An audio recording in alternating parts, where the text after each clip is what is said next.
कल्याण डोंबिवलीहून नवदवी दर्शनासाठी सफाळे येथे गेलेली बस मुसळधार पावसात अडकलेली। उपसरपंच बंटी म्हात्रे व गावकऱ्यांच्या मदतीने महिलांची धाडसी सुटका। पालघर जिल्ह्यातील सफाळे येथील गिरूच्या ओहळ परिसरात नवदेवी दर्शनासाठी आलेली एक लक्झरी बस मुसळधार पावसात अडकली आणि बसमधील महिला प्रवाशांची मोठी अडचण निर्माण झाली। कल्याण डोंबिवलीतील मानपाडा येथून आलेली ही बस शनिवारी रात्री सफाळे येथील रस्त्यावर साचलेल्या खोल पाण्यात बंद पडली। विजांचा कडकडाट आणि मुसळधार पावसामुळे वातावरण अधिकच धोकादायक बनले। सफाळे येथील सर्पमित्रांनी ही घटना लक्षात घेतल्यानंतर तात्काळ माहिती उपसरपंच राजेश उर्फ बंटी म्हात्रे यांना दिली। परिस्थितीचे गांभीर्य ओळखून त्यांनी स्वतःचा जेसीबी घेऊन घटनास्थळी धाव घेतली।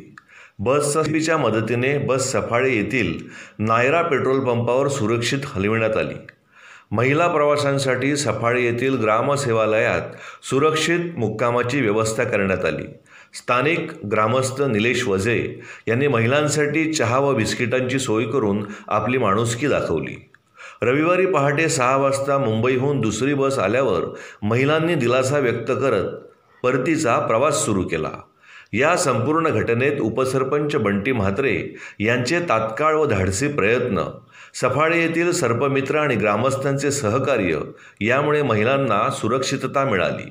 नवदेवी दर्शनासाठी आलेल्या भाविक महिलांना दिलासा मिळाल्याने गावकऱ्यांची एकजूट आणि एकतेचा आणि सेवाभावाचा आदर्श घालून दिला।